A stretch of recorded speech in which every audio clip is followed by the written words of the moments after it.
안녕하세요. 일신사입니다. 저희 채널에는 신박한 사연들이 많이 있으니 많은 분들의 구독 부탁드립니다. 이번 사연은 막무가내 시어머니에게 똑 닮은 시동생과 평생 함께 행복하시라고 하고 인연을 끊었다는 분의 사연인데요. 함께 보시겠습니다. 안녕하세요. 저는 30대 후반 아이 하나 키우는 여자입니다.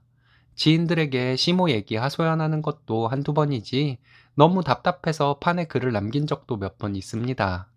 댓글로 위로받곤 했었는데 얼마 전에 시모에게 남편도 두 손 두 발 다 들고 일이 잘 해결된 것 같기도 해서 이렇게 글을 적어봅니다. 혼전 임신이 자랑은 아니죠. 결혼 후에 계획해서 생긴 아이는 아니지만 저와 남편은 임신 사실에 감사하는 마음으로 결혼에 대해 얘기했습니다. 임신 3개월에 시댁에 인사를 드리러 갔는데 남편과 저는 결혼 정년기도 지난 나이이고 하니 시부모님께서도 경사라고 말씀해 주셨습니다. 상견례 자리에서도 양가 부모님들 모두 축복해 주시는 것 같아서 인덕 좋은 집에 시집 간다고 내심 좋아했습니다. 상견례 후 결혼 준비를 하면서 시모는 남편에게 왜 제가 본인에게 전화를 안 하냐고 닥달을 했었나 봐요. 저는 용건이 있어야 전화를 하는 스타일이고 용건이 있는 사람이 전화를 하면 되는 것이라고 생각했는데 전화도 전화지만 시모는 왜 시댁에 자주 안 오냐는 것을 가지고도 남편을 닥달했었나 보더라고요. 저는 결혼하면 어차피 자주 뵙게 될 시댁 식구들인데 굳이 유난 떨고 싶지 않았습니다. 제 성격이 그렇지도 못했고 일을 하고 있어서 항상 집에 들어가서 빨리 쉬고 싶다는 생각으로 살고 있었거든요. 결혼도 저희가 늦은 나이에 만난 사람들이라 각자 똑같이 부담해서 했어요. 친정에서는 이것저것 도와주시기는 했지만 시댁에서는 아무것도 받은 것 없이 시작했습니다. 그러니 자연스럽게 시댁보다는 친정에 더 신경을 쓰게 되었습니다.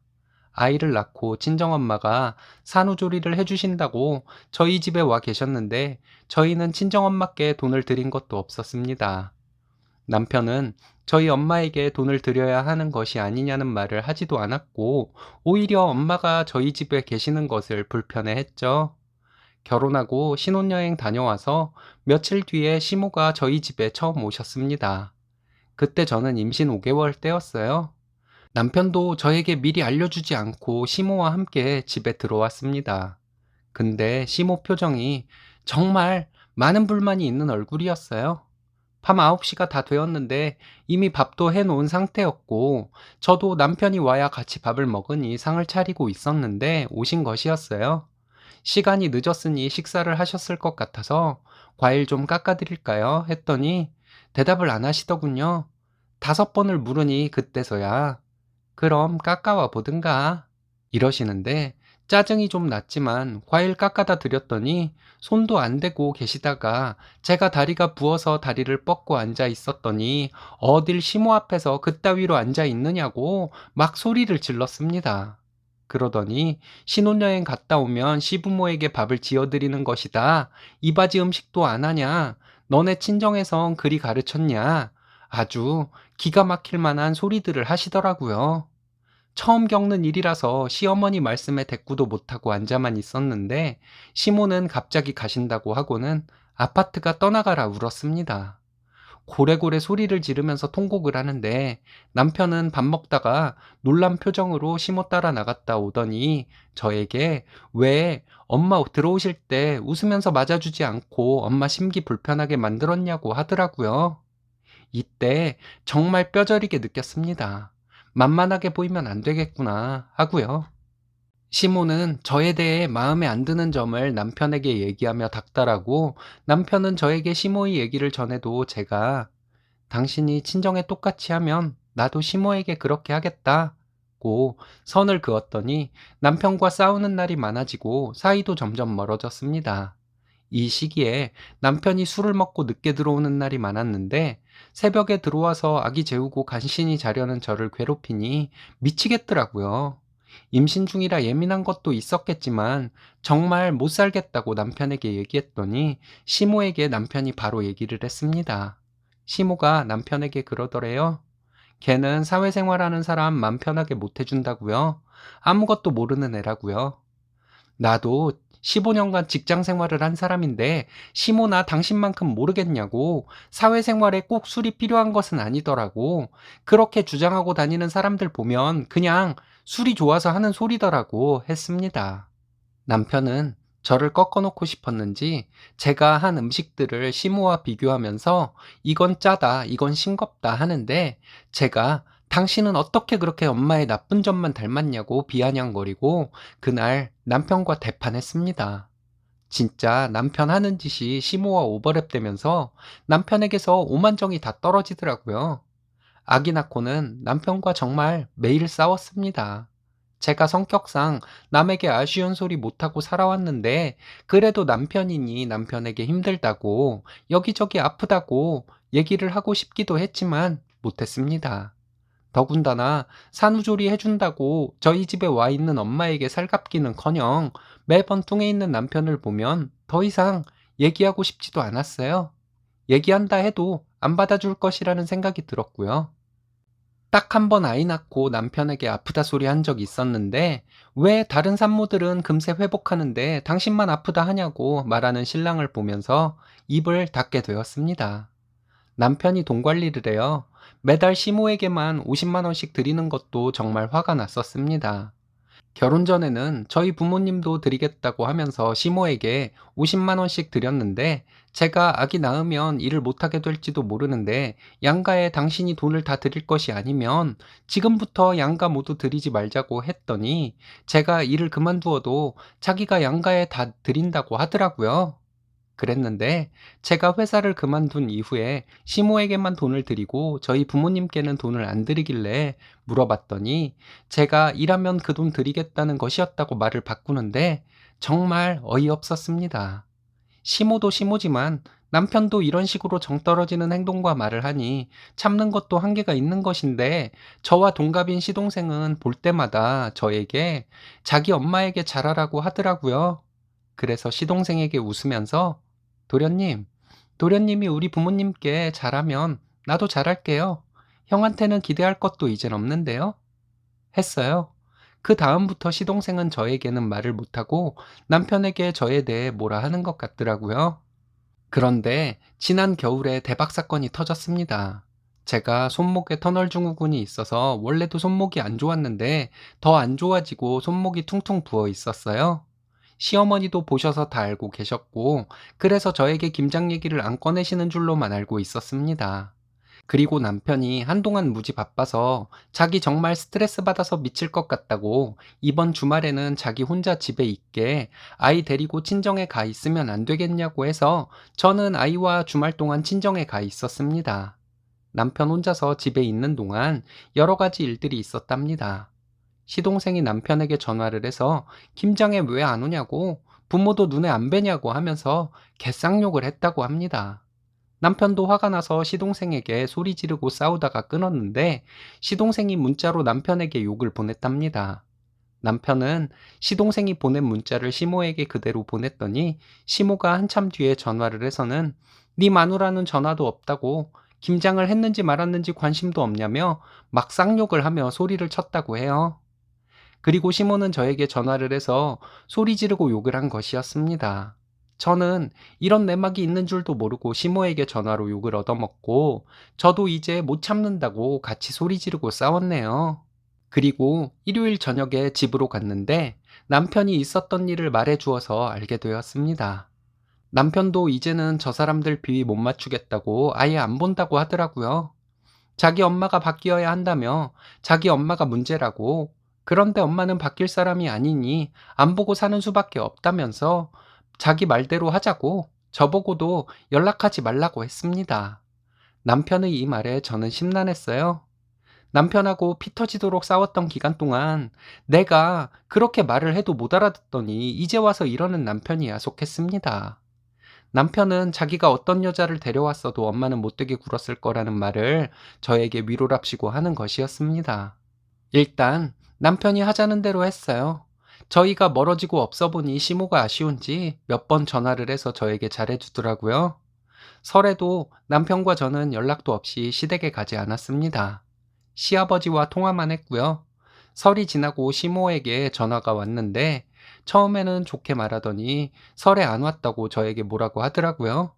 그래서 남편이 가지 말자는데 어떻게 할 수가 없어서 못 갔다고 말씀드렸더니 남편이 그래도 네가 가자고 했어야지 뭐 하고 있었냐고 소리를 지르더군요. 그래서 남편이 본인 엄마 달라질 사람 아니라고 안 보고 살겠다는데 내가 뭘 어쩌겠냐고 나도 어머니 때문에 남편과 하도 싸워서 어머니 안 보고 살고 싶은 사람이라고 했습니다. 어머니 똑 닮아서 싸가지 없는 시동생이 어머니 모시고 살지 않겠냐고. 우리는 없는 자식이라 생각하고 다시는 남편과 저에게 전화하지 말라고 했어요. 시아버지께는 따로 연락드려서 집 밖에서 뵐 것이라고 했습니다. 부모 자식 간 천륜을 끊는 것이 될 일이냐고 하길래 부모 자식 간의 의절하고 장례식에서나 보는 사람들도 있다고 우리도 그렇게 될 것이라고 했습니다. 시어머니 말없이 있길래 전화 끊어버렸어요. 그리고 남편이 그날 퇴근해서 왔을 때 시모와 통화한 내용을 말했더니 다 알고 있더라고요. 시모가 남편에게도 그날 전화를 해서 저와 통화한 내용을 말하면서 제 욕을 하려고 했는데 남편이 저 잘못한 거 하나도 없다고 남편이 시킨 것이라고 하면서 평생 보지 말고 살자고 했다 합니다. 미친놈 같은 시동생이랑 평생 행복하게 사시라고 하고 전화를 끊었대요. 시모와 안 보게 되어서 시원한데 왜 진작에 남편이 이렇게 하지 못했는지 화가 납니다. 시모 말만 듣고 저와 싸우고 했던 과거의 일들 때문에 남편에게도 나쁜 감정이 남아 있어요. 제가 속이 좁은 건가요? 저런 엄마 만나서 고생하고 살았겠구나 하며 남편을 감싸줘야 한다는 것을 머리로는 아는데 그럴 마음이 생기지를 않습니다. 제가 어떤 마음을 먹고 어떤 식으로 남편에게 말을 해야 할까요?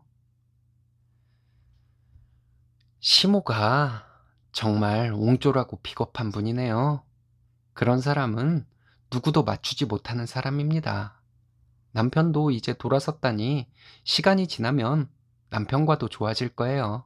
이번 사연은 어렵게 살 때 바람나서 쓰니님과 이혼한 전처가 쓰니님이 100억대 부자가 되니 20년 만에 돌아오겠다며 안주인 행세를 한 것을 응징하고 내쫓았다는 사연인데요.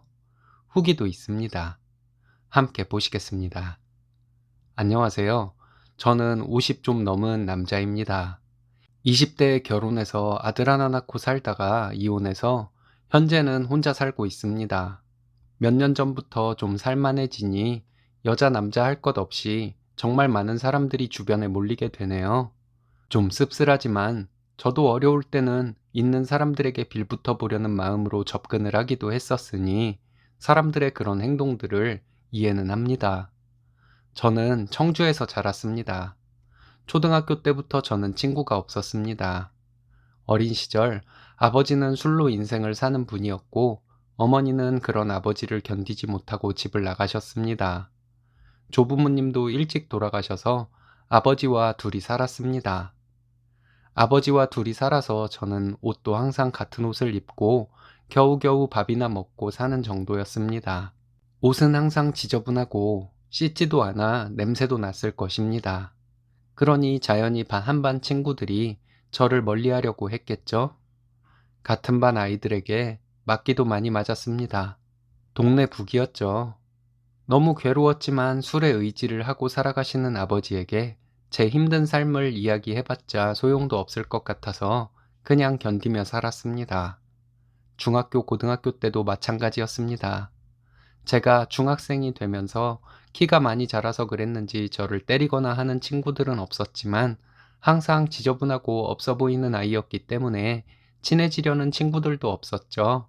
아마도 어린 시절부터 모든 친구들이 저를 싫어할 것이라는 생각에 다가오려는 친구가 있어도 제가 튕겨냈을지도 모릅니다. 제가 고등학생이었을 때 어머니가 돌아가셨습니다. 어머니의 장례식에 다녀왔어요.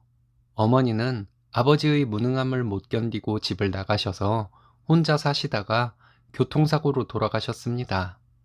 엄마의 장례식에서 외가 친척들에게 등 떠밀려 상주 노릇을 하면서도 슬프지도 않고 그냥 자리만 지키다가 왔습니다. 철없을 때이니 그랬겠지요. 지금 생각해보면 그 시절 어머니가 돌아가신 슬픔이 마음속에서 일어나지 않았던 것도 어쩌면 당연했을지도 모릅니다. 어머니의 얼굴도 기억이 나지 않을 정도로 제가 어렸을 때 어머니는 집을 나가셨으니까요. 그 후에 어머니는 저를 한 번도 찾지 않으셨고요. 성인이 되고 성장을 하면서 든 생각인데 아무리 먹고 살기 어려운 시절이었고 남편의 무능이 지긋지긋해서 집을 나갔다고 하지만 그랬다면 아이를 더더욱이 데리고 나가던가 했어야죠.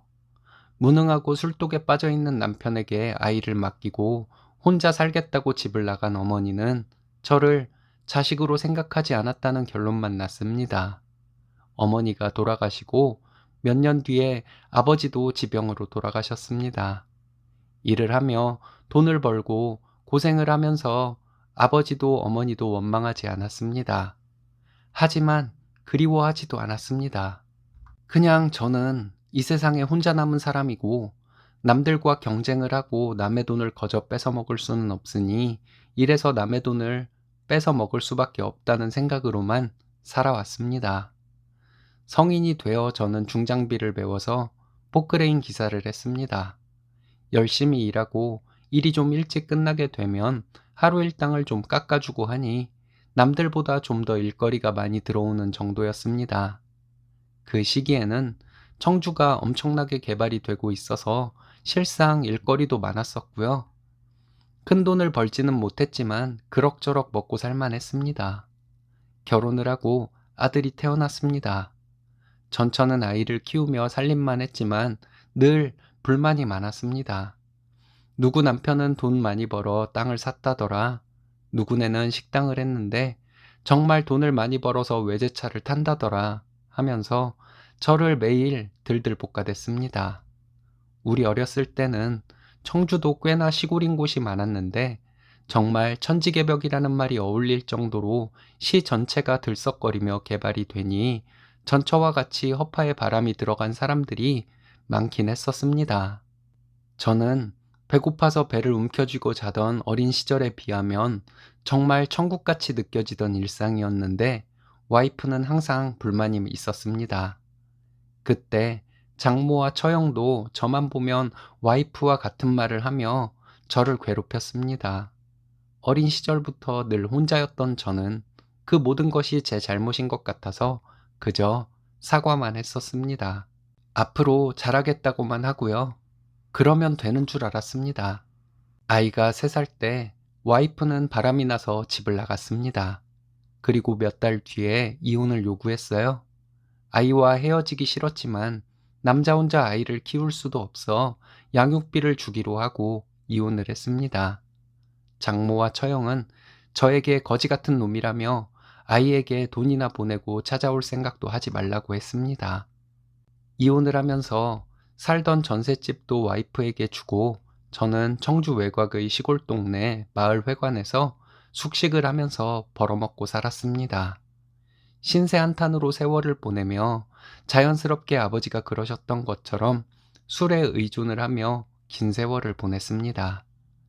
아이의 양육비를 줘야 해서 일은 그래도 성실히 하려 노력했습니다. 그렇게 술에 찌들어 살다가 어린 시절 아버지께서 가끔 하셨던 말씀이 기억이 났습니다. 청주 외곽에 시골 땅이 큰 것이 있다는 말씀이었는데요. 그때 저는 절망적인 상황이라 그 땅을 찾아보았습니다. 알아보다가 큰 고모 댁에 가서 여쭤보니 큰 고모는 그걸 어떻게 알았냐며 깜짝 놀라시더라고요. 그러더니 고모와 고모부는 올 것이 왔구나 하는 표정으로 순순히 땅에 대해 얘기를 해주시며 제 명의로 땅을 돌리라고 하셨습니다. 그 땅은 할아버지 명의로 되어 있던 땅인데 고모도 그만큼의 땅을 받았고 그 땅은 아버지의 땅이니 제 것이라고 하셨습니다. 고모부는 제가 이렇게 찾으러 오지 않으면 그 땅을 꿀꺽하시려는 마음도 있으셨다고 그래서 항상 마음속으로 갈등을 했었는데 저에게 넘기고 이젠 마음 편히 살 수 있겠다며 잘 되었다고 하셨습니다. 그것만도 저는 감사했습니다. 그 땅을 제 명의로 돌렸습니다. 그 땅은 청주 외곽의 산중턱에 있는 땅이었는데 제가 고모부로부터 그 땅을 받았을 때는 얼마 안 가던 땅이었지만 현재는 시가가 100억이 넘는 가치입니다. 고모부께서는 그 땅을 돌려주시고는 저에게 그곳에다가 전원주택 단지를 조성하라고 하셨습니다. 그 땅을 분할을 하고 한 덩어리를 팔아서 20억 원을 만들어 전원주택 단지를 지었습니다. 고모와 고모부님께는 감사의 마음으로 공사비만 5억을 들여서 전원주택을 하나 지어드렸습니다. 제가 포크레인 기사를 하면서 그래도 열심히 살았는지 건설업 하시는 아는 분들이 많은 도움을 주셔서 공사비도 어느 정도 싸게 할 수 있었습니다. 그렇게 전원주택들을 지어서 일부는 분양을 하고 일부는 월세를 놓았습니다. 분양을 해서 생긴 돈은 전부 그 전원주택 단지보다 더 외곽에 있는 땅들을 사고 청주 시내 변두리에 있는 건물도 샀습니다. 월세로 나오는 돈이 있으니 참 편했습니다. 그렇지만 여지껏 내 삶을 지탱해준 포크레인은 놓을 수가 없어서 지금도 하고 있습니다. 그렇게 저에게 돈이 생겼다는 소문은 저도 모르는 사이에 무섭게 퍼져나갔나 봅니다. 예전에 알고 지내면서 저에게 치사하게 굴고 섭섭하게 대했던 사람들이 오히려 더 빠르게 저에게 연락을 하고 친한 척 하더군요.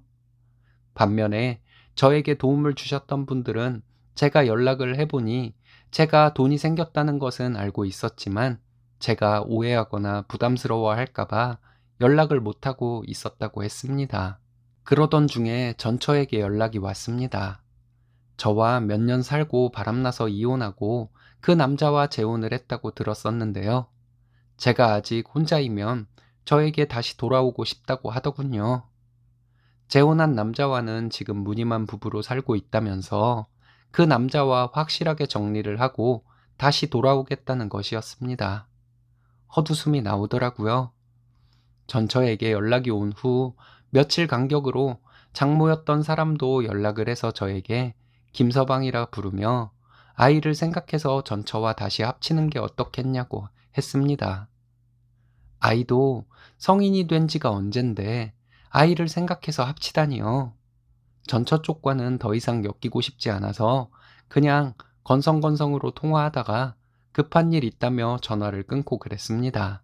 이혼하고 아이가 보고 싶어서 재혼한 전처에게 찾아가면 새아빠와 정붙이고 있는 아이가 혼란스러워하니 찾아오지 말라고 해서 저는 입술을 깨물며 아이를 마음속으로만 그리워하며 살았습니다. 그런데 이제 와서 어린아이도 아니고 아이를 생각해서 합치자고? 정말 어이가 없었습니다. 제가 돈이 많아지니 꼬이기 시작한 파리떼 중 하나라는 생각밖에는 안 들었습니다. 고모부로부터 땅을 돌려받은 이후에 저와 20살이 넘게 차이가 나는 젊은 여자들도 저를 유혹하려는 경우가 종종 있었으니까요. 초반에는 온통 제 주변에 파리떼들만 우글거리는 느낌이었습니다. 그래도 좀 시간이 지나니 파리떼와 그렇지 않은 사람이 구별이 되기 시작했습니다. 그래서 멀리할 사람은 멀리하고 그랬습니다. 얼마 전에 제가 사무실에 있는데 전처와 장모가 찾아왔습니다. 이혼 후 근 20년 만에 만났네요.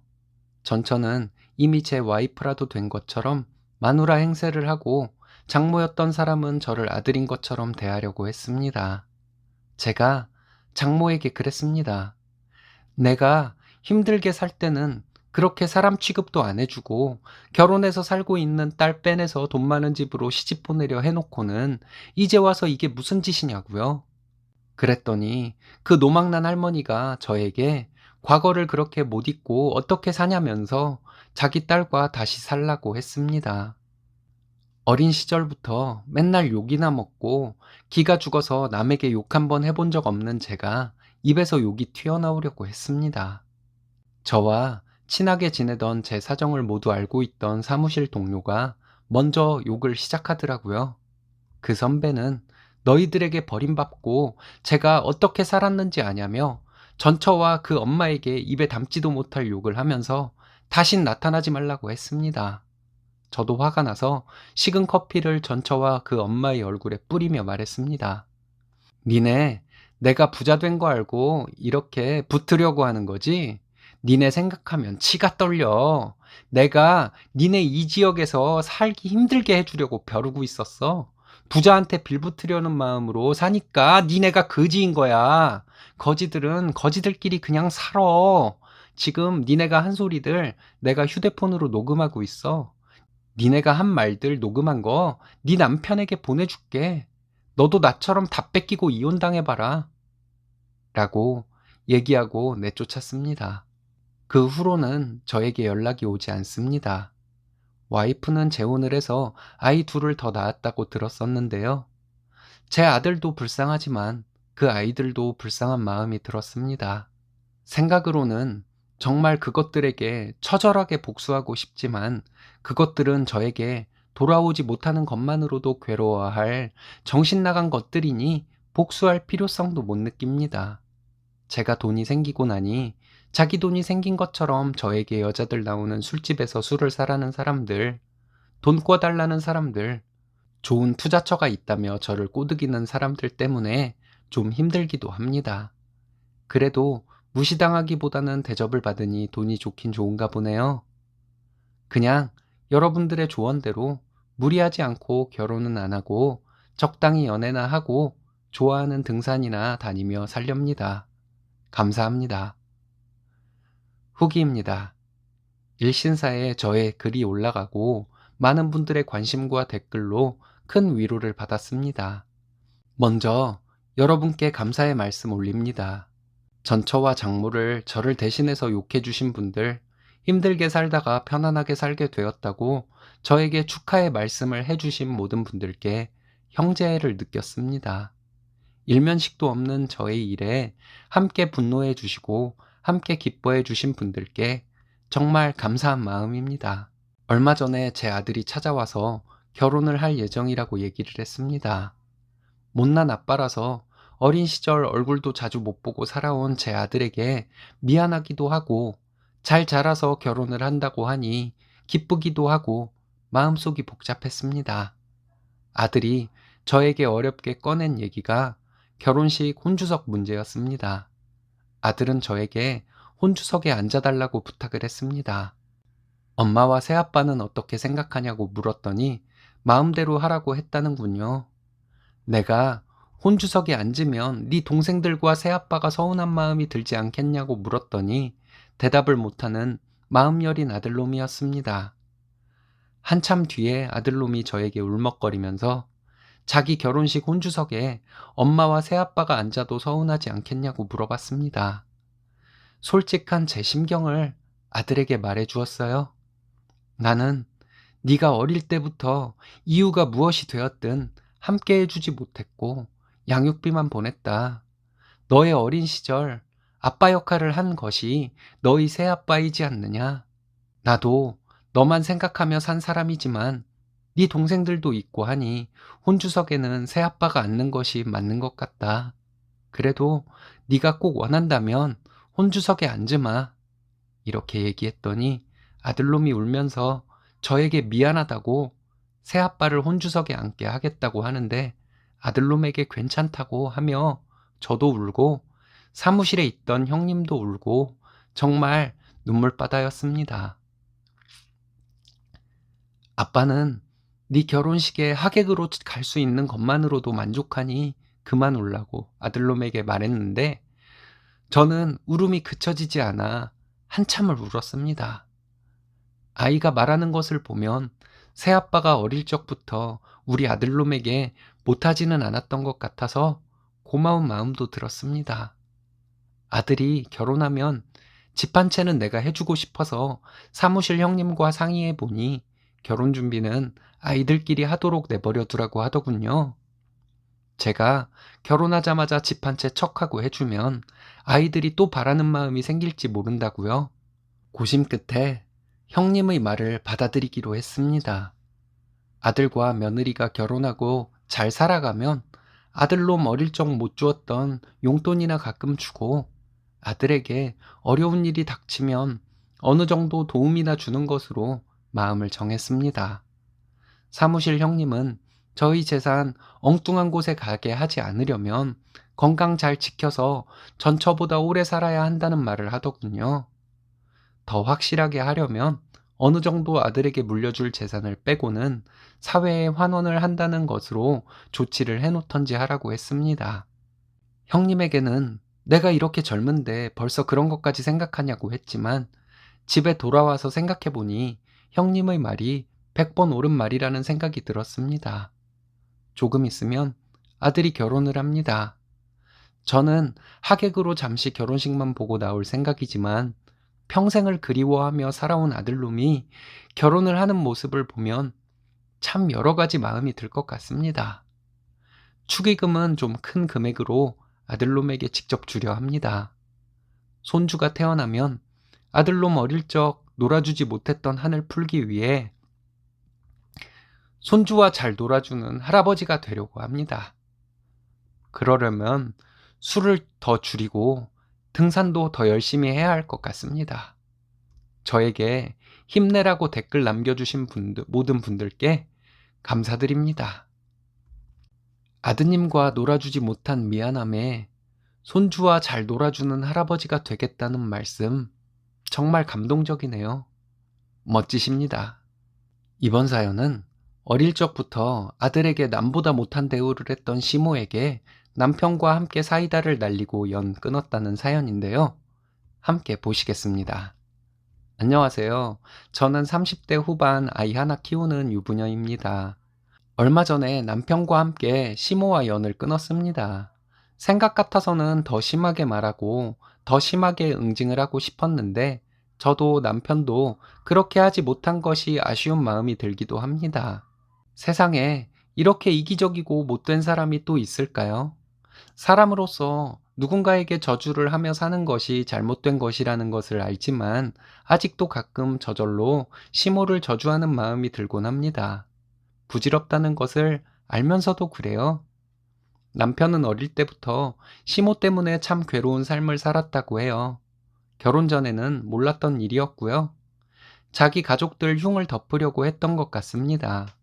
처음부터 저에게 말을 했으면 더 좋았을 텐데 하는 생각이 들지만 남편이 그런 심리 상태로 지금까지 살아왔다는 것을 생각하면 남편의 행동에 뭐라 할 수는 없는 것 같습니다. 남편은 어렸을 때부터 마음 편히 밥을 먹어본 적이 없다고 합니다. 엄마가 남성 편력이 심해서 아버지 몰래 남자를 만나러 나갈 때 남편과 신우에게 거짓말을 시켰답니다. 외할머니와 교회에 갔다고 말하라고 시켰다네요. 그런데 저희 남편은 거짓말을 잘 못하는 성격입니다. 그래서 엄마가 시키는 대로 아버지에게 거짓말을 하다가 아버지께서 거짓말이라는 것을 눈치채면 아버지께 심하게 맞았다고 합니다. 남편은 지금까지도 자다가 가끔 때리지 마세요. 그만하세요. 나가서 돈 벌어올게요. 등등 이상한 소리를 합니다.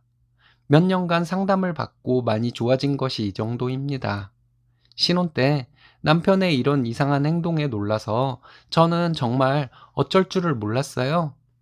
하지만 남편이 너무 측은한 마음이 들어서 저는 남편에게 자신 있는 척을 하면서 함께 극복하면 된다고 했습니다. 남편은 10대 때부터 돈을 벌었답니다. 엄마라는 사람이 아들 학교를 그만두게 하고 돈을 벌어오라고 시켰다고 합니다. 자기 기분 나쁘면 성질내고 패고 하는 것은 다반사였고요. 남편이 고등학생 나이일 때 시모가 하도 괴롭혀서 시모를 한번 발로 찬 적이 있었대요. 자기도 모르게 그렇게 하고는 남편이 이제 자기는 큰일 났다고 생각했는데 신기하게도 그 이후에는 엄마에게 맞은 적이 없다고 합니다. 그 뒤로부터는 말로만 남편을 괴롭혔대요. 결혼 전에 시모를 만났을 때 저는 좋은 시모라고 생각했습니다. 아들만 위해주는 시모들도 많은데 처음부터 저에게 시모는 우리 아들 잘해줘라 소리 한번 한 적이 없었습니다. 아들과 며느리를 공평하게 대하는 시모라고 오해를 했었죠. 그런데 시모를 겪으면 겪을수록 지나치다는 생각이 들더군요. 너 그 새끼 똑바로 잡아놔라. 이런 식으로 말하는데 며느리인 나를 위해준다고 하는 소리인가? 하는 생각도 들었습니다. 그런데 지나면 지날수록 이상하더라고요. 그리고 저희에게 시모가 사기를 쳐서 돈을 뜯어간 적이 있었는데 그 일을 적자면 너무 길기도 하고 얘기가 삼천포로 빠질 것 같아서 패스하겠습니다. 저희 결혼한 지 얼마 안 되어서 시모는 웨딩드레스 입고 결혼을 했습니다.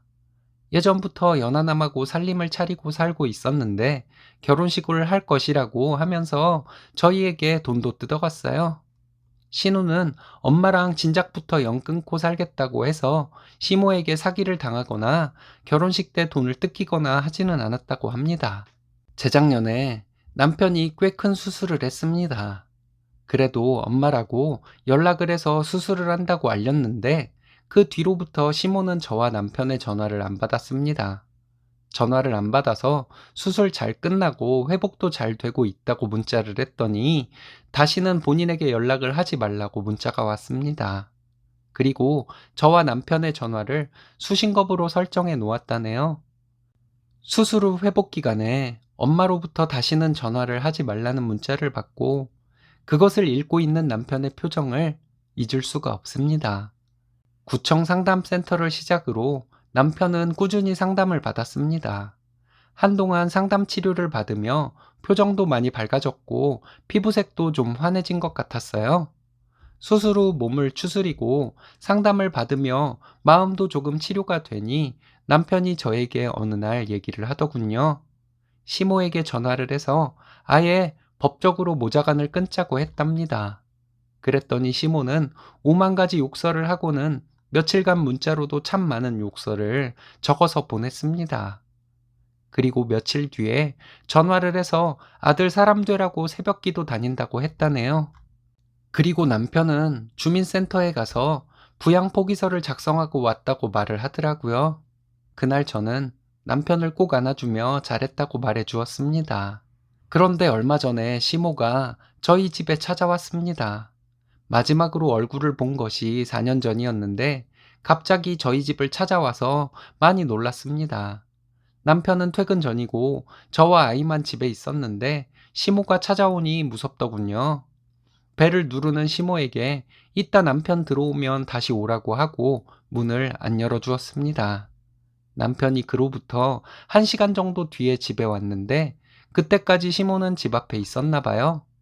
남편이 들어오면서부터 집 앞에서 큰 소리가 나더니 남편과 시모가 집으로 함께 들어왔습니다.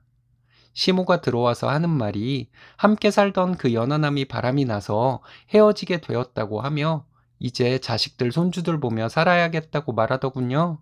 너무 화가 나면 자신도 모르게 손이 나간다는 말이 그때 정말 이해가 갔습니다.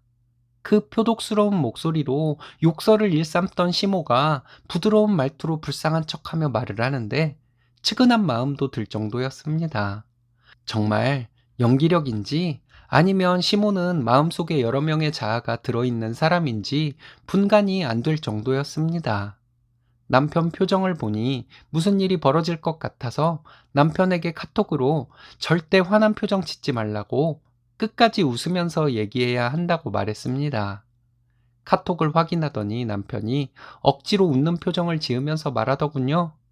어렸을 때 바람 피우려고 자식들에게 거짓말이나 시키던 더러운 사람이 무슨 엄마이겠냐고 남편이 시모에게 웃으면서 말했습니다. 아이를 학교도 안 보내고 돈 벌게 시키고 그 돈을 노는데 쓴 사람이 무슨 엄마라고 지금 찾아왔냐고 말했습니다. 당신 때문에 찢어진 마음 꿰매고 치료받느라 오래 걸리기는 했지만 이제 다 치료가 되었는데 내가 미쳤다고 다시 그 지옥으로 가겠냐고 시모에게 말했습니다. 그리고 제가 시모에게 남편이 부양 포기를 했으니 남남이나 마찬가지라고 하며 다시는 안 찾아오는 것이 좋을 것 같다고 말했습니다. 시모가 멍한 표정으로 식탁 의자에 앉아 있는데 남편이 안 나가고 뭐 하냐고 하더니 경찰 불러서 쫓아내야 나갈 것이냐고 묻더군요. 시모는 아무 말 없이 일어났습니다. 남편이 일어나서 가려는 시모에게 지금도 우리는 시모가 인간이 되라고 기도 중이지만 그것은 기도만으로는 될 일이 아니니 본인이 직접 인간이 되려는 생각을 가지고 살아보라고 말했습니다. 저는 시모에게 본인이 한 행동은 생각하지 않고 이제 늙고 힘 떨어지면 자식돌이야라고 난리칠 사람과는 확실히 정리를 해야 해서 남편과 내가 이러는 것이니 남들 원망하지 말고 본인이 하고 다닌 짓들을 돌아보며 살라고 했습니다. 그리고 시모는 말없이 돌아갔습니다. 시모가 나가고 남편을 안아주려고 했는데 남편이 먼저 저를 안아주었습니다. 신기하게도 남편은 전보다 더 밝아졌습니다. 너무 보기 좋아서 제가 눈물이 날 정도예요. 이제 시모 문제가 확실히 정리가 되었으니 남편과 서로 사랑을 주고받으며 시모 보란 듯이 행복하게 살려고요. 시모에게 복수를 하기 위해서라도 말이죠. 상처받은 영혼을 함께 해주고 치유해 주신 쓰니님, 정말 천사시네요. 제가 쓰니님께 감사한 마음이 듭니다. 여러분들은 어떤 마음이 드시나요? 이번 사연은 받은 재산 탕진하고 잘난 척하며 쓰니님 가족을 무시하던 꼰대 큰아버지를 새언니가 사이다 발언으로 내쫓았다는 사연인데요. 함께 보시겠습니다. 안녕하세요. 더운 여름 다들 수고가 많으시죠? 저희 새언니가 이번 제사에서 큰아빠에게 상해 있던 저희 가족 감정의 응어리를 사이다 발언들로 한 방에 날려버려 준 일이 있어 이렇게 사연을 올립니다. 저는 30대 초반 직장에 다니는 여자입니다. 저는 2살 터울의 오빠가 하나 있는 일남 일녀 중 막내입니다.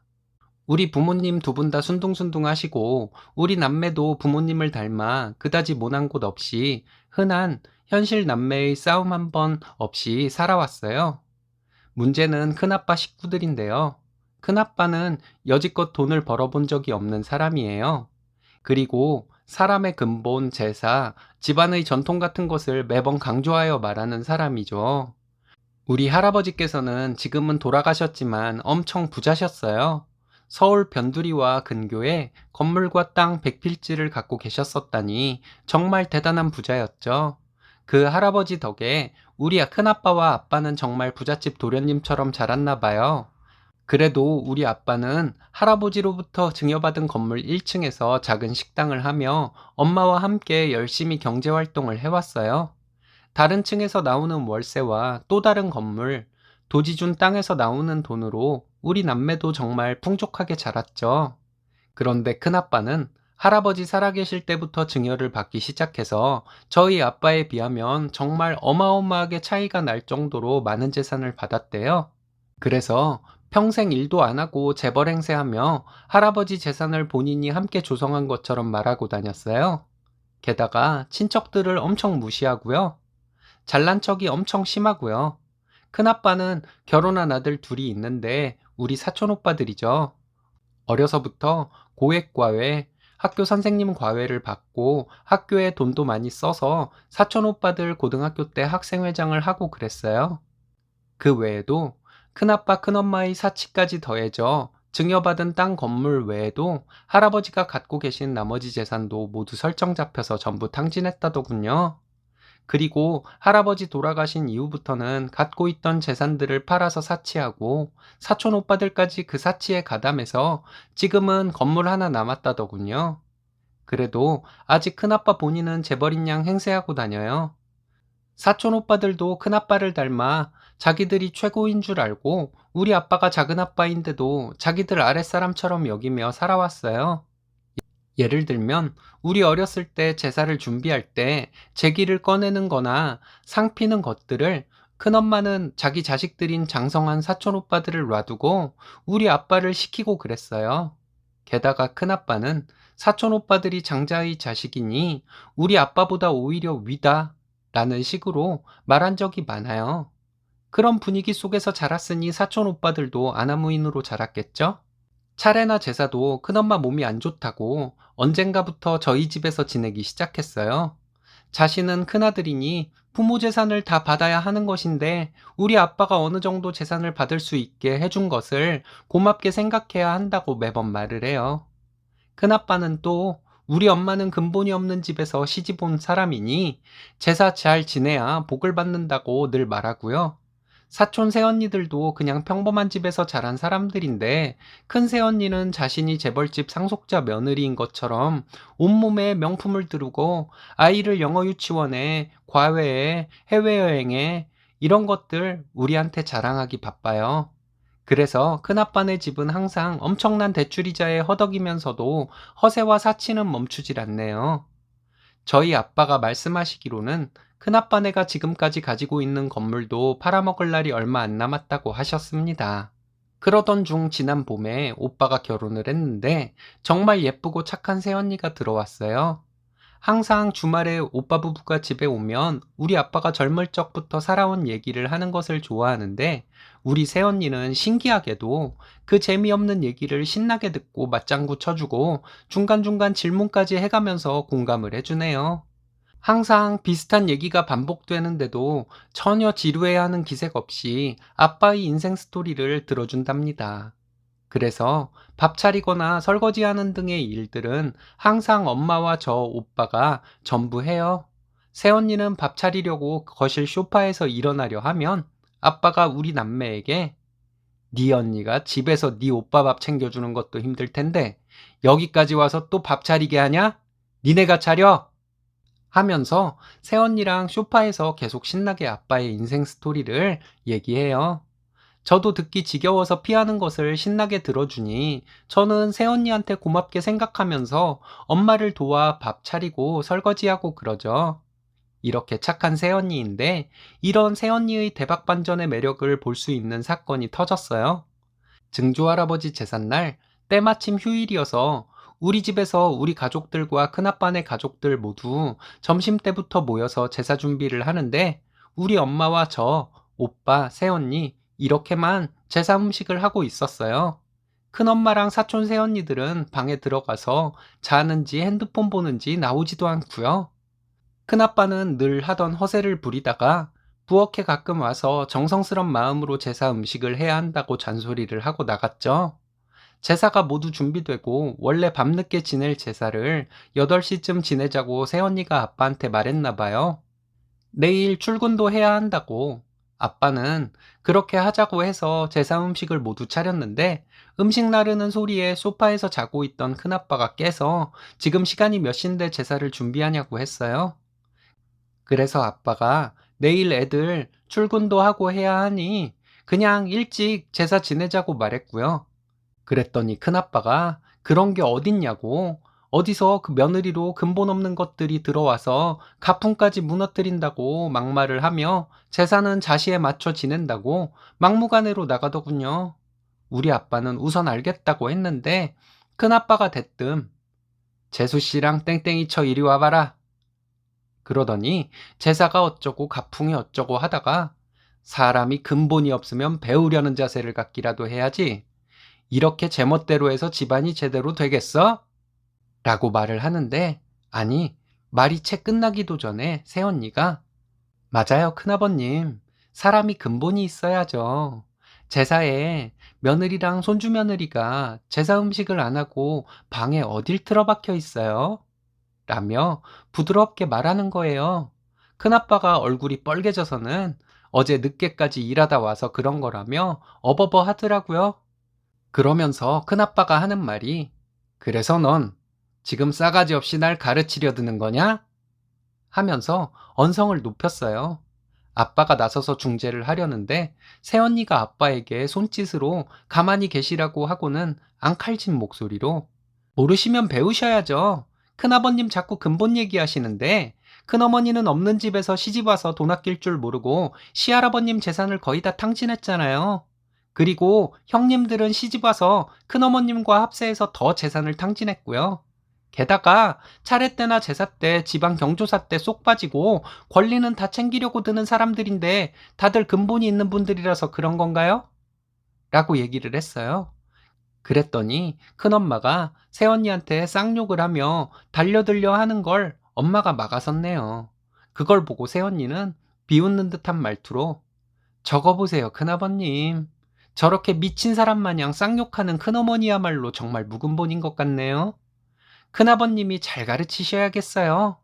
라고 차분한 목소리로 얘기하는 거예요. 그 얘기에 사촌 오빠들이 뭐라 뭐라 소리 지르니까 우리 오빠가 니네 형 대접 계속 받고 싶으면 닥치고 있어라. 지 앞가림도 못하는 한심한 새끼들이 어딜 나서? 라고 소리 질렀더니 사촌 오빠들은 한마디도 못하고 가만히 있더라고요.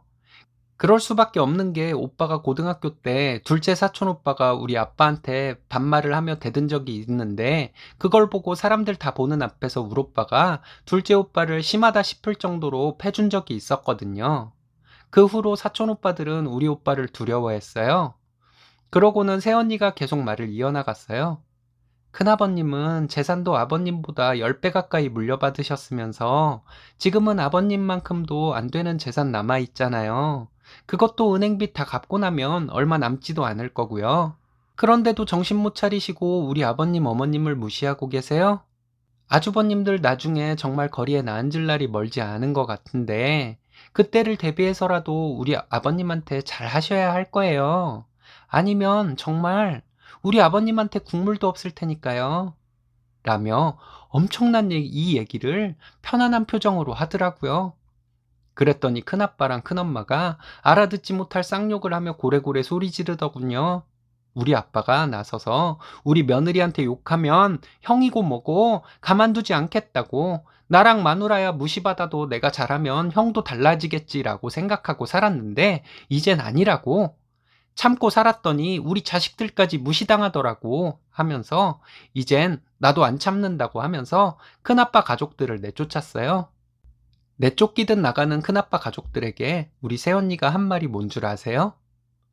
큰아버님, 조만간 돈 빌리러 우리 아버님에게 오시게 될 텐데 그때는 여태까지 우리 부모님 무시해온 거 무릎 꿇고 사죄한 후에 돈 얘기 꺼내셔야 할 거예요. 그럼 제사는 우리 근본이 있는 사람들끼리 지내겠습니다. 안녕히 가세요. 이거였어요. 우리 새언니 정말 대박이죠? 그렇게 큰아빠네 가족들이 가고 우리 식구들끼리 제사를 지내는데 씁쓸해할 줄 알았던 우리 아빠가 미소를 띤 표정으로 제사를 지내더라고요. 제사 지내고 새언니에게 어떻게 그런 상황에서 떨지도 않고 말을 잘했냐고 물어봤더니 오빠가 연애 때부터 큰아빠네 가족들에 대해 한 맺힌 얘기를 많이 했었대요. 그리고 우리 엄마 아빠를 보고 나서 이렇게 순하신 분들이라 큰아빠네 가족들이 그렇게 개무시한 거라는 생각이 들면서 착한 시부모님의 한을 풀어주고 싶었대요. 그래서 결혼하고 큰아빠네 가족들 만나면 어떤 망언이 나올지에 대해 오빠랑 예측을 하고 거기에 받아칠 대사를 정하고 시뮬레이션까지 했다더군요. 그것도 큰아빠가 멘붕이 올 대사들로 열심히 골라서 시뮬레이션 했다더군요. 그렇게 해서 우리 아빠 엄마가 무시받은 한을 풀어주자고 오빠랑 약속했대요. 그 말을 듣고 아빠는 내가 바보같이 참고만 살아서 너희들에게 이런 짐을 짊어지게 했구나. 미안하다. 하시며 미소 띈 표정은 바뀌지 않더라고요. 이후에 큰아빠네 식구들과의 관계가 어떻게 될지는 모르겠지만 저는 계속 경조사에서 만나 우리 새언니한테 큰아빠가 말조심 행동조심 하는 모습을 꼭 보고 싶네요. 새언니는 제사 지내고 나서 엄마 아빠 몰래 저한테 와서 이후 상황들에 대해 또 시뮬레이션 해봐야 할 것 같아서 귀찮겠다고 하며 웃었어요. 저도 이렇게 시원한데 우리 엄마 아빠는 얼마나 시원할까요? 예전에 짝사랑하던 오빠와 첫 데이트 때보다 더 설레는 이 느낌은 뭘까요? 이 마음은 뭘까요? 엄마 아빠의 한을 조금이나마 풀어준 우리 새언니가 너무 사랑스럽고 존경스러워요. 긴 글 읽어주셔서 감사합니다. 더운 날씨에 모두들 힘내자고요. 후기입니다. 제가 일신사에 보낸 글이 이렇게 많은 댓글과 관심을 받을 줄은 몰랐습니다. 많은 분들이 저희 새언니를 많이 칭찬해 주셨는데 저희 언니 정말 대단한 것은 맞는 것 같아요. 전에 증조할아버지 제삿날 큰아빠네 가족들에게 사이다 발언을 한 것도 대단하지만 오빠네가 저희 집에 오면 저희 아빠의 젊은 시절 이야기를 새언니가 지금까지도 열심히 들어주고 있는 것도 참 대단하다는 생각이 들어요. 아빠는 같은 얘기가 반복이 되는데도 항상 처음 얘기하시는 것처럼 얘기하고 새언니는 처음 듣는 것처럼 들어주고 하는데 엄마가 새언니랑 아빠는 전생에 부부였나 보다는 말을 하셨어요. 웃긴 일이 가끔 있는데 예전에 큰엄마가 저희 엄마 무시하고 시집살이 시켰던 얘기를 아빠가 새언니에게 하고 있으면 엄마가 끼어들어서 엄마가 얘기를 하려고 해요. 그럼 아빠가 좀 가만히 있어봐. 이 얘기만 하고. 이러면 엄마가 가만히 있긴 뭘 가만히 있어요. 이건 내가 당한 건데 내가 얘기하는 게 더 정확하지. 새아가 그때 말이다. 이러면서 엄마랑 아빠랑 서로 얘기하겠다고 티격태격해요. 새언니는 여전히 저희 집에 오면 아빠가 아무 일도 못하게 해요. 지금까지도 한결같이 새언니는 아빠가 예전에 억울했던 얘기를 하시면 함께 울고요. 아빠가 시원한 얘기를 하시면 함께 웃으면서 잘하셨다고 아빠를 칭찬해줘요. 언젠가 새언니에게 제가 아빠 얘기 듣는 거 안 힘드냐고 물어봤더니 가끔 허리가 아플 때도 있는데 아빠 얘기 듣다 보면 매번 들어도 재밌는 부분이 있어서 별로 안 힘들다고 하더라고요. 저희 오빠가 귀찮다고 저희 집에 가지 말자고 하는 경우가 있는데 새언니가 오빠에게 오자고 해서 왔다는 말을 몇 번 들었어요. 저희 오빠가 장난으로 새언니에게 너 뭘 노리고 자꾸 우리 집에 가자고 그러냐? 했더니 새언니 왈 니네 집 재산 노리고 그러지. 이래서 오빠가 똑똑한데? 이랬다고 하네요. 혹시라도 오해하실까봐 말씀드리지만 저희 새언니의 행동은 재산 노리고 할 수 있는 행동 차원이 아니에요. 증조할아버지 제사 때 망신을 당하고 큰아빠네는 더 이상 저희 집에 오지 않습니다. 그동안 명절이 2번이 있었는데 저희 집에 차례 지내러 오지도 않았고요. 저희 엄마가 큰엄마랑 가끔 통화를 하는데 큰엄마가 저희 엄마에게 지금 빚이 9억이라고 하면서 이자에 미친다고 하소연했다고 하네요. 저희 엄마가 큰엄마에게 그런데도 씀씀이를 줄이지 못하냐고 한마디 했는데 엄청 떨렸다고 하더라고요. 저희 아빠는 저희들에게 부모가 아무리 재산 많이 줘도 써재 끼는 데는 못 당한다고 항상 말씀하셨었는데 그게 저희 큰 집을 두고서 얘기한 것이었던 것 같습니다. 지난 증조할아버지 제사 때 새언니랑 오빠가 한 행동으로 큰 집과 거의 의절하다시피 하고 살고 있는데 차라리 잘 된 것이라고 아빠가 한번 말씀하신 적도 있어요. 아무리 잘해도 돌아오는 것이 무시하는 것인데 그걸 진작에 포기하지 못하고 형제끼리 우애 있게 살려고 했던 것이 후회가 된다고 가끔 말씀하시곤 합니다. 댓글에 후기가 궁금하시다는 분들이 많아서 이렇게 글을 보냅니다. 적고 보니 후기라고 할 만한 것도 없이 그냥 저희 집 근황이네요. 많은 관심 감사드립니다. 새언니 파이팅! 쓰니님 가족 모두 파이팅입니다. 대박 사이다 사연 감사합니다. 이번 사연은 윗사람으로서 예의를 가르치겠다는 헛소리를 시전하는 신우를 시부모님 앞에서 참교육한 당찬 며느님의 사연인데요. 함께 보시겠습니다. 안녕하세요. 30대 초반 결혼한 지 얼마 안 된 새댁입니다. 신랑과는 지인의 소개로 만나 2년 연애하고 결혼했습니다. 결혼 전에는 전혀 몰랐던 일이 터지기 시작하니 참고만 있어서는 안 되겠다는 생각이 들었습니다. 일단 시부모님은 결혼 전에 보기에는 참 좋은 분들이셨습니다. 아버님은 결혼 후에도 아직까지는 한결같이 좋은 분이신데 시어머니는 팔이 안으로 굽는다고 신우가 이상한 행동을 하는데 신우의 편을 드시더라고요. 신랑과 신우는 결혼 전까지 보기에는 그냥 평범한 남매로 보였습니다. 결혼하고 보니 신우는 이상한 논리를 펼치는 경우가 종종 있었습니다. 결혼 후 제가 시댁에 가서 신우네 가족을 만나면 저와 신랑이 신우와 시매부에게 인사를 공손하게 하지 않는다는 것을 신우가 만날 때마다 지적했습니다. 신랑은 결혼 전에 시매부를 만나면 매형 오셨어요? 이 정도로 인사하며 지냈다고 합니다. 그런데 결혼 후에는 저와 신랑이 신우와 시매부에게 허리를 숙여 깍듯하게 인사하지 않는다고 신우가 지적을 하더라고요. 그리고 신우는 시부모님께 우리가 공손하지 않게 시매부에게 인사를 한다는 식으로 말했나 봐요. 시어머니께서 넌지시 말씀하시기를 시매부에게 인사를 공손하게 하라고 했습니다. 신랑은 원래 하던 대로 인사 잘 하고 있다고 시어머니께 말씀드렸는데 시어머니는 누나가 자꾸 얘기하니까 그런다고 하면서 신랑에게 인사를 잘 하라고 하셨어요. 신랑은 이해가 안 가서 좀 짜증이 났지만 어머님 앞에서는 알겠다고 했습니다. 그리고 원래 하던 대로 인사했고요. 저도 좀 신경이 쓰이기는 했지만 시누이와 시매부를 만나면 시부모님께 인사하는 것과 마찬가지로 인사했습니다. 시부모님께 인사하는 것보다 더 공손하게 인사를 해야 시누는 만족할 것 같았는데 그렇게 하기는 싫었어요. 한동안 인사를 가지고 트집을 잡으니 시누 얼굴만 봐도 기분이 나쁘더라고요.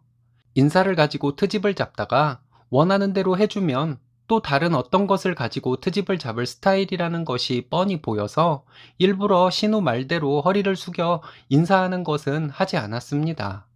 도대체 결혼한 지 얼마 안 된 올케에게 이렇게 생트집을 잡아서 뭐 하려고 하는 것인지 이해도 안 되었고요.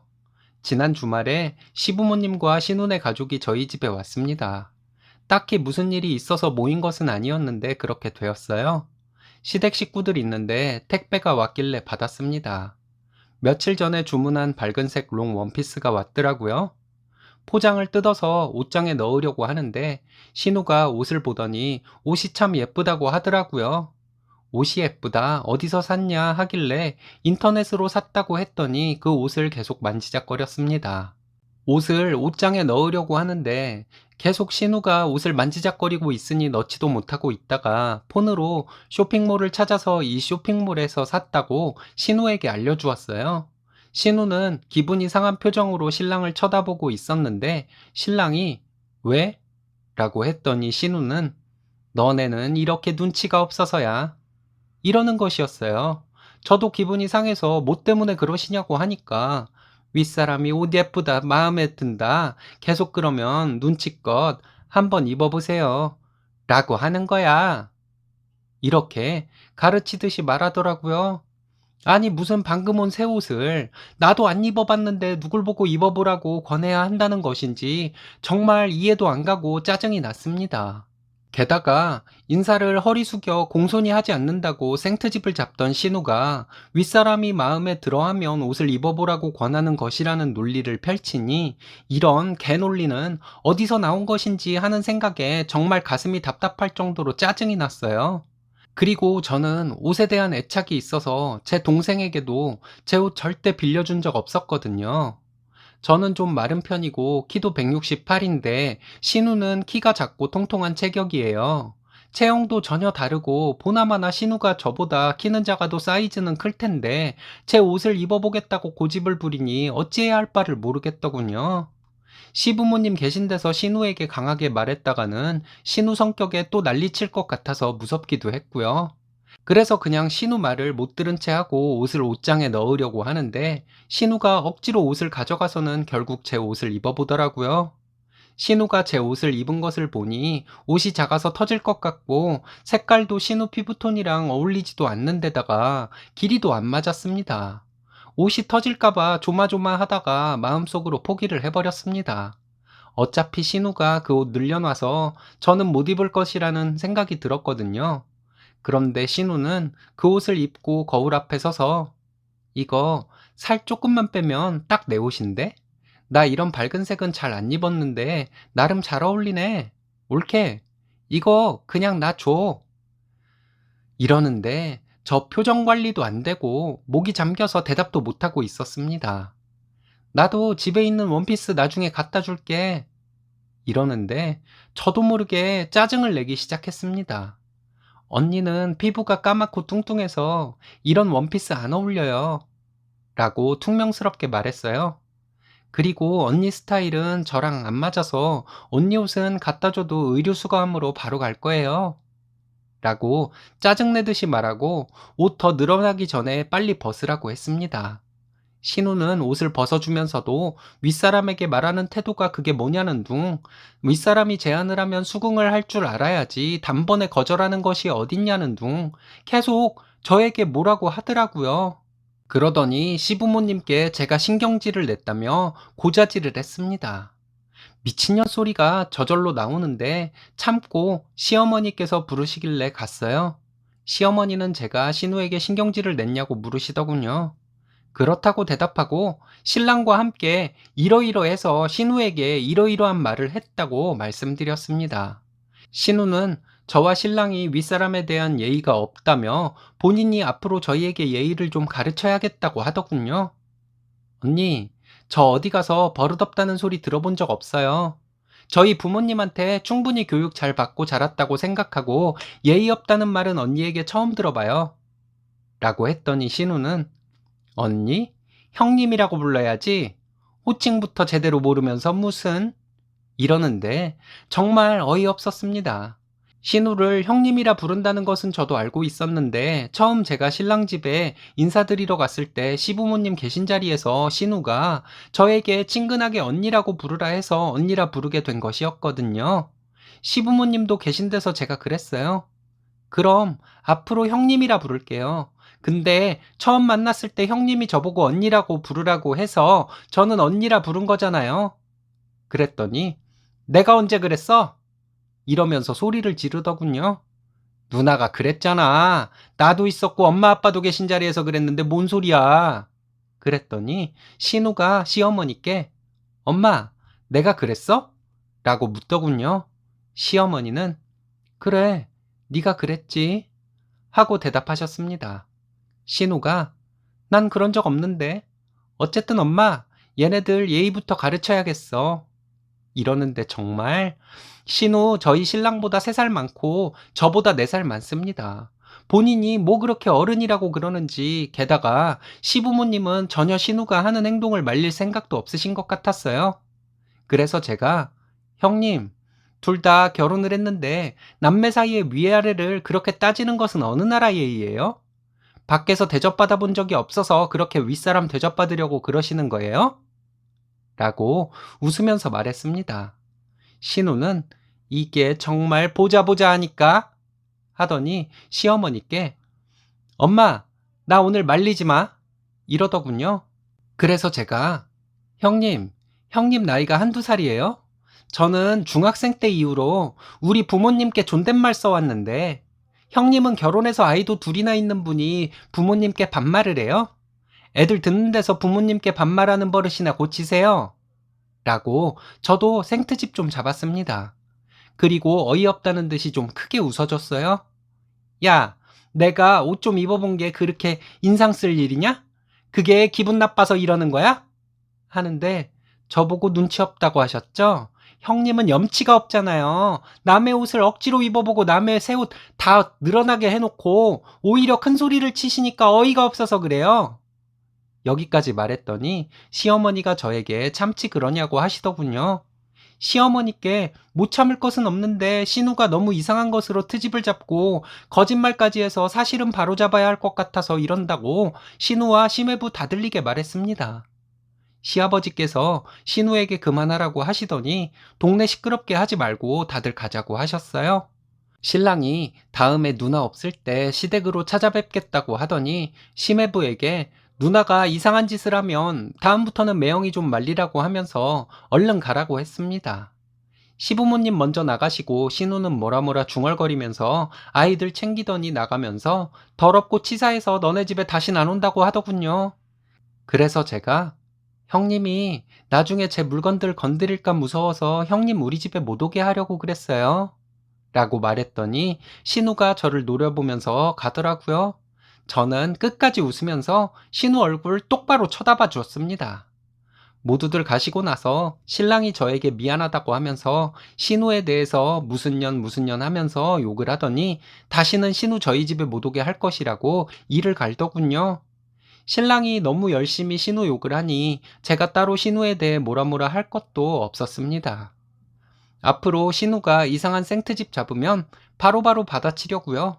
신랑도 앞으로 자기 부모님 앞이라도 신우가 이상한 짓 하면 하나하나 다 지적하고 그럴 것이라고 했어요.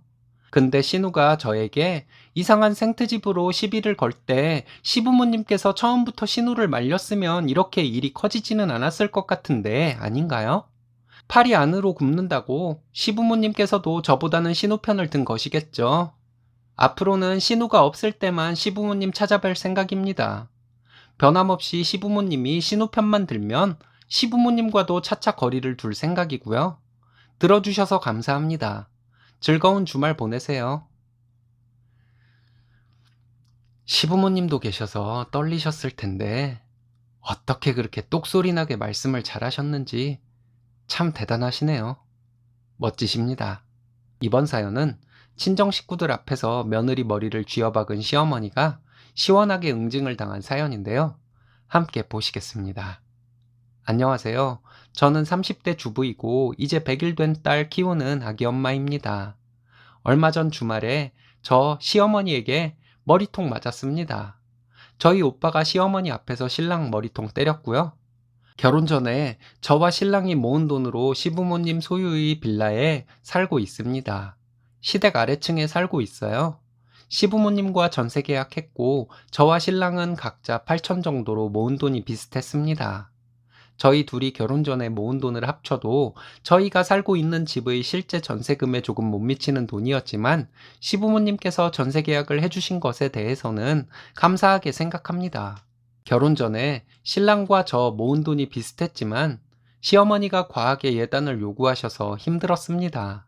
상견례 자리에서 시어머니는 저희 엄마에게 남들 하는 것만큼만 해달라고 하셨어요. 저는 신랑과 제가 반반 결혼을 하는데 무슨 예단을 요구하실까 하고 생각했지만 집 전세금을 싸게 해주시는 것도 있으니 될 수 있으면 시어머니가 원하시는 예단 해주자고 저희 엄마가 말씀하셔서 그렇게 하도록 노력했습니다. 이불 예쁜 거 보셨다고 하셔서 150 정도 되는 브랜드 있는 이불 해드렸고 그릇도 원하시는 대로 넣어드리고 화장품 세트, 시아버지 가방, 시어머니 밍크 목도리 이렇게 하고 현금 예단 500 해드렸습니다. 예단에 든 비용을 전부 합산해 보니 800이 넘는 돈이더라고요. 예단 들어간 날 시어머니 돈봉투 열어보시더니 표정이 차가워지면서 땡땡아, 예단이 적다 이러셨어요. 저는 좀 어이없어서 대답 안 하고 있었는데 또 예단이 적다고 하시길래 한 번 더 참았습니다. 그랬더니 시어머니, 너희 엄마가 많이 어려우신가 보네. 작다 작아. 라고 하셨습니다. 그래서 제가 어머니, 이건 정말 예의가 아니에요. 하고 가방 챙겨서 나가려 했더니 시어머니는 너 지금 나가면 이 집에 다시 못 들어온다. 하시면서 소리를 지르시더라고요.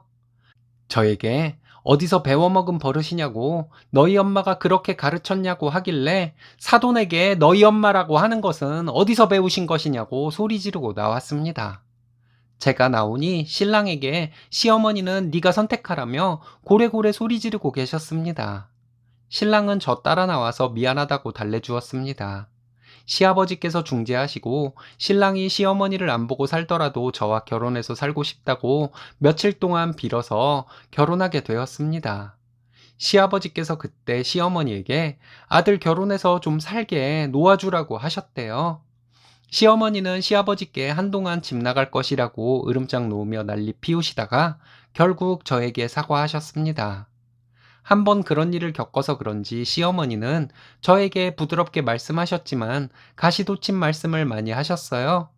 결혼하고 저도 일하고 있는데 저희 집에 시어머니가 내려와 보셨을 때 설거지거리가 있으면 이런 건 바로바로 해야 한다 하셨습니다. 식사하고 바로바로 설거지를 해야 한다는 말씀이셨죠? 신혼애가 와서 시부모님과 함께 식사를 하면 식대를 저희가 대부분 계산을 했는데 어쩌다 한번 신우가 식대를 계산하면 나중에 시어머니는 이런 건 너희가 계산을 하는 거란다 라고 하셨습니다. 말투는 부드러웠지만 참 듣기 싫은 말투였어요.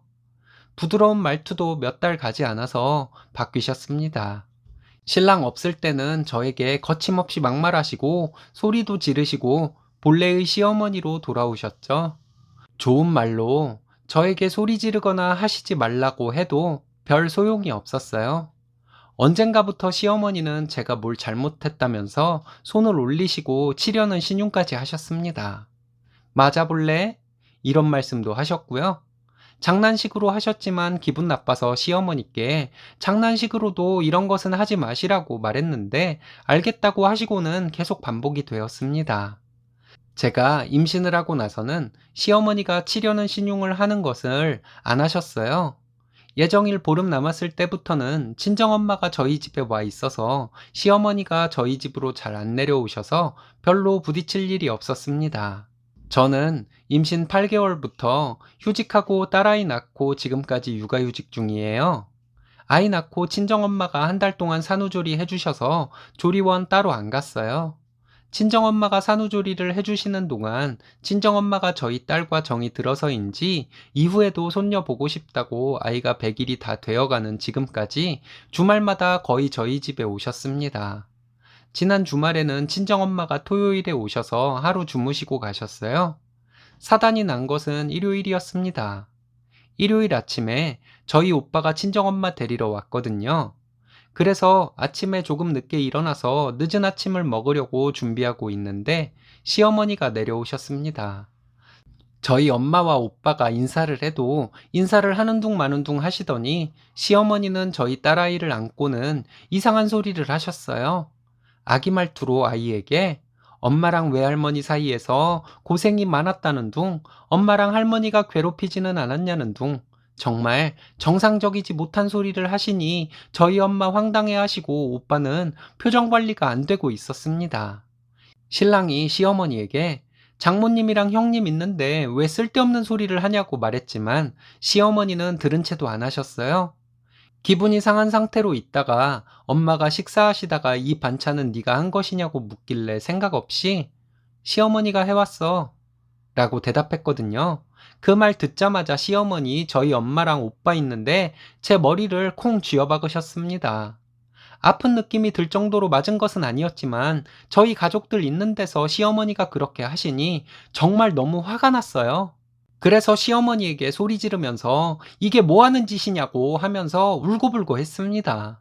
시어머니는 그러게 말을 똑바로 해야지 그런 식으로 말해놓고 맞은 것만 억울하다고 하냐고 아주 당당하게 말씀하시는데 정말 할 말이 없더라고요. 그런데 갑자기 저희 오빠가 일어나더니 신랑 머리통을 손바닥으로 엄청 세게 때렸습니다. 저는 울고 있느라 오빠가 신랑 머리를 치는 것을 보지는 못하고 소리만 들었는데 소리가 엄청 컸어요. 시어머니 악 하고 소리 지르시더니 저희 오빠에게 사돈총각 이게 뭐 하는 거냐고 하는데 저희 오빠가 시어머니에게 지 마누라가 맡고 있는데 가만히 있는 변변치 못한 새끼는 좀 맞아야죠. 땡서방, 네가 잘못했으니까 억울한 거 없지? 이따 사돈 가시면 좀 더 맞자. 네 잘못 네가 알지? 이렇게 말했더니 시어머니가 세상에 이런 법은 없다며 저희 오빠에게 그만하라고 했습니다. 저희 엄마가 시어머니에게 그럼 요즘 세상에 며느리 머리 쥐어박는 시어머니도 있냐고 따지고 저희 오빠는 계속 땡서방, 너 좀 더 맞아야겠다 하면서 다가가려 하니 시어머니 갑자기 저희 오빠에게 자기가 잘못했다고 사돈총각 한 번만 봐달라고 사정을 하시더라고요. 저희 오빠는 시어머니에게 결혼해서 지 마누라 보호할 줄도 모르는 인간은 매가 약이라고 하면서 사돈어른 다치실지도 모르니 비키시라고 말하고는 계속 신랑에게 다가가려고 했습니다. 저희 오빠를 말리고 있는 시어머니에게 당장 나가시라고 다시는 내려오지 말라고 소리 질렀더니 신랑이 시어머니를 내보내더라고요. 그렇게 시어머니가 나가시고 저희 오빠가 신랑에게 앞으로 똑바로 처신하지 않을 거면 너네 이혼하라고 화내고 신랑은 오빠와 엄마에게 계속 죄송하다고 했습니다. 친정엄마와 오빠가 가고 나서 신랑에게 시어머니와 위아래층에 사는 거 정말 끔찍하다고 당장 이사 가자고 했어요. 신랑도 알겠다고 하고 지금 이사 갈지 알아보고 있는 중입니다. 그날 시어머니가 저녁에 신랑한테 전화를 했는데 신랑이 시어머니에게 엄마가 장모님이랑 형님을 얼마나 우습게 봤으면 그랬겠냐고 엄마 때문에 내가 맞은 것 아니냐고 막 화를 내면서 통화하더라고요. 며칠이 지났지만 아직도 화가 풀리지 않네요. 오늘 낮에 편의점 갈 때 계단에서 시어머니 마주쳤는데 모른 채 하고 지나쳤습니다. 지금 생각 같아서는 평생 모른 채 하고 살고 싶은데 그렇게 될지 모르겠네요. 제가 화가 풀리려면 정말 막말로 시어머니 머리통을 있는 힘껏 쳐야 할 것 같은데 이런 생각하는 것은 제가 잘못이겠죠? 글을 어떻게 마무리해야 할지 모르겠네요. 창피해서 친구들에게도 말하지 못해서 이렇게 여러분들께 하소연하고 갑니다. 위로 부탁드려요. 감사합니다. 신랑이 쓰니님 편이고 든든한 오빠가 있는데 뭐가 걱정이겠어요. 앞으로 하고 싶은 대로 하시고 시어머니를 어쩔 수 없이 보게 되면 하고 싶은 말 다 하시면 될 것 같은데요. 이번 사연은 며느리 도리는 기본이고 사위 도리는 돈 버느라 못하는 것은 어쩔 수 없는 것이라는 남편과 시어머니에게 사이다를 날린 며느님의 사연인데요. 함께 보시겠습니다. 안녕하세요. 결혼 4년 차 아이 하나 키우는 여자입니다. 29에 결혼해서 이제 30대 중반이 되어 가네요. 시댁은 며느리가 챙겨야 하고 처가는 대면대면한 사위가 정상인지 여러분들께 여쭤보고 싶어서요. 신랑도 사람들에게 물어보라 해서 이렇게 글을 보냅니다. 댓글 꼭 부탁드려요. 저는 남편이 하는 자영업을 함께 운영하다가 육아 때문에 전업주부가 된 지 1년 조금 넘었습니다. 결혼 후 시댁에서 살다가 분가한 지는 1년 반 정도 되었어요. 시댁에서 살 때 시부모님 때문에 신랑과 수없이 많이 싸웠고, 신랑도 자기 부모님 보통 사람 아니라고 인정했습니다. 제가 얼마나 시부모님을 싫어하는지도 신랑은 잘 알고 있어요. 솔직히 말씀드리자면 시부모님과 연 끊고 살고 싶지만 남편의 부모님이니 기본만 하고 살고 있습니다. 시어머니는 결혼 전부터 저를 많이 힘들게 했습니다. 결혼을 진행하는 과정에서 청첩장 사진 촬영까지 사소한 부분 하나하나 시어머니께서 당신에게 허락 안 받고 했다며 노발대발 하셨습니다. 저희는 돈을 아끼자고 청첩장도 직접 만들어서 했고, 혹시나 어르신들 잘 안 보이실까봐 제가 예식장 약도도 따로 만들어서 넣었는데, 어디 맡겨서 디자인한 청첩장보다 예쁘다는 칭찬을 주변 사람들에게 많이 받고 뿌듯했습니다. 시어머니는 마음에 안 들어 하셨지만요. 상견례 때도 시어머니는 무례한 말씀을 하셨고, 저희 엄마도 한 말씀 하시려다 참으셨다고 나중에 말씀하셨어요. 예단, 이바지 음식 등 시어머니는 하나도 마음에 들어하지 않으셨습니다. 세부적으로 다 말하자면 너무 길어질 것 같네요. 결혼을 준비하는 동안 시어머니 문제로 신랑과 많이 다퉜어요. 제가 일방적으로 울고 화내고 했던 것이었죠. 결혼 준비하며 원래 밝았던 제 성격이 어두워지고 예민하게 구니 신랑이 저에게 많이 미안해 했습니다. 결혼하고 시부모님과 함께 사는 기간에도 많이 힘들었습니다. 신랑과 제가 함께 나가서 일을 하고 돌아오면 설거지거리가 그대로 있고 집안 정리도 하나도 안 되어 있었습니다. 시어머니는 집에 계시면서 아무 일도 하지 않으셨던 거죠. 집안일은 신랑과 함께 하긴 했는데 신랑이 고무장갑 낀 모습을 볼 때마다 시어머니는 마음이 아프다고 하셨습니다.